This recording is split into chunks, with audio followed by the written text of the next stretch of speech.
Esses dois mesmos parágrafos que nós vimos, que por um lado eles servem para a questão institucional, as instituições são feitas de pessoas, e serve para o próprio sujeito psíquico funcional. Então, vou ter que deixar claro o seguinte: se por um lado a história da técnica historiadora mostra que seu progresso se define no ideal de uma identificação da subjetividade do historiador com a subjetividade constitutiva da historicização primária, em que se humaniza o acontecimento, aí vamos entrar dentro do sujeito da psicanálise mesmo. É claro que a psicanálise encontra aí seu alcance exato, ou seja, no conhecimento como idealizador desse ideal e na eficácia como nela encontrando sua razão. A pessoa, quando relata a história, tanto ela passou pela coisa, ela tem dados para sustentar o que ela está dizendo. O exemplo da história também dissipa qual uma miragem, uma ilusão, o recurso à reação vivida que obceca a nossa técnica e a nossa teoria, pois a historicidade fundamental do acontecimento que guardamos basta para conceber a possibilidade de uma reprodução subjetiva no passado e no presente. Isso acontece na clínica. E mais, esse exemplo nos faz aprender como a regressão psicanalítica, já falei da regressão, implica aquela dimensão progressiva da história do sujeito que Freud nos sublinha faltar ao conceito junguiano da regressão neurótica, já falei o que é regressão para nós freudianos, e compreendemos como a própria experiência renova essa progressão, garantindo seu desfalque. Então, reparem que tanto o parágrafo 108 quanto 109 a gente tem que aplicar para as duas circunstâncias, tanto para a nossa vivência clínica quanto para a nossa vivência institucional histórica. Aí ele continua, e mais? Não. Por fim, a referência à linguística. Linguística, ela é a ciência da linguagem humana. Ela é o estudo científico das línguas, particularmente dos fenômenos que dizem com sua evolução e desenvolvimento, sua distribuição no mundo, as relações que têm entre si. Isso aqui é a linguística. Ele agora vai entrar na linguística, porque ele trabalha mesmo com a língua, ele trabalha, Lacan trabalha com ciência mesmo, lá vai ele. Por fim, a referência à linguística nos introduzirá no método que, ao distinguir as estruturações, que são as organizações, sincrônicas das estruturações diacrônicas da linguagem.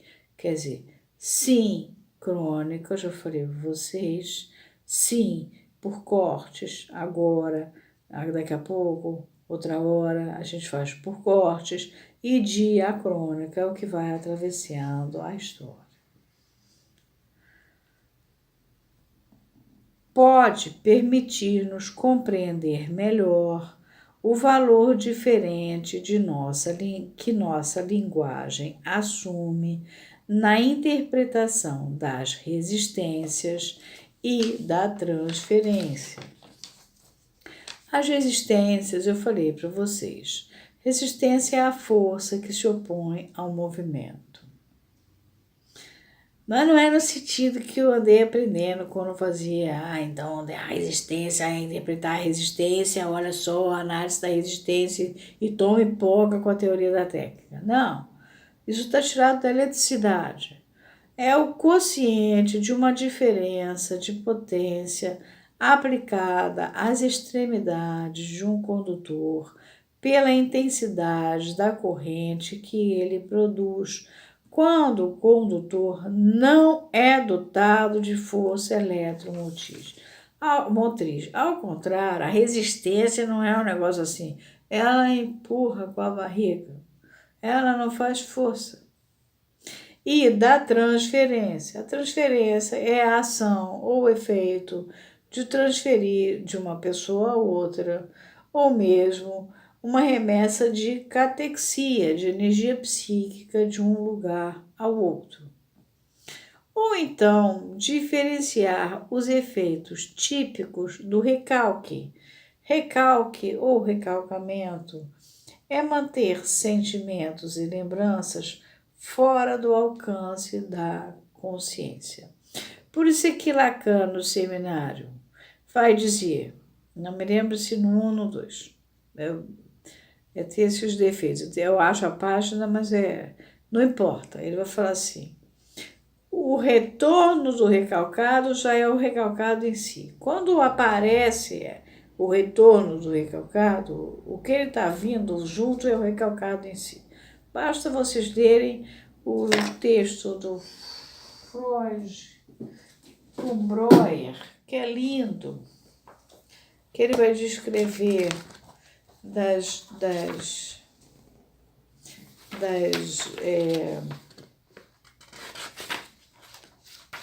o retorno do recalcado. Como efeito, ocupou Freud desde o início em suas pesquisas, ver Freud e Breuer, sobre o mecanismo psíquico dos fenômenos histéricos, comunicação preliminar. Ele diz assim, eles dois, verificamos, pois, inicialmente, para nossa grande surpresa, que cada sintoma histérico individual desaparecia imediata e permanentemente quando conseguíamos evocar nitidamente a lembrança do fato que o provocou e despertar a emoção que o acompanhava. E quando o paciente havia descrito aquele fato com os maiores detalhes possíveis e traduzira a emoção em palavras. E em psicoterapia da histeria vocês vão ver isso. Lacan está no seminário 1, na página, não botei a página, está no seminário 1, onde ele fala em recalcado, retorno do recalcado. Ele vai mostrar que um é o outro. E a estrutura do mito individual na neurose obsessiva. Vocês lembram que o obsessivo tem aquela mania que ele está vivo ou está morto, né? E no volume 14, Freud, quando vai explicar a estrutura obsessiva, como é que ela vai se enroscando, porque ela, para se livrar desse abacaxi, ela cria um canteiro de abacaxi. Ela cria um mecanismo para não ter que resolver aquilo. E aí ela fica refém daquele mecanismo, mas aquele mecanismo só não basta. Aí ela tem que criar um novo mecanismo.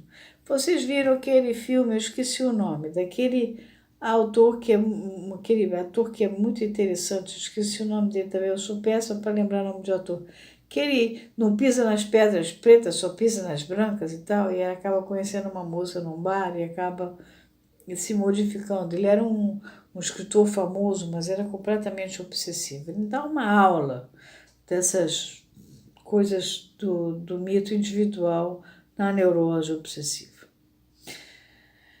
Então, aqui eu paro. Reparem que Lacan está falando tanto do que acontece do nós, analistas, se a gente for descrever a instituição e vai sair distorcendo tudo, como nós, enquanto sujeitos do inconsciente, que estamos fazendo a história e distorcendo tudo, como também os nossos analisantes dentro da análise. E a gente vai precisar trabalhar com todos esses elementos. Vou repetir o parágrafo último.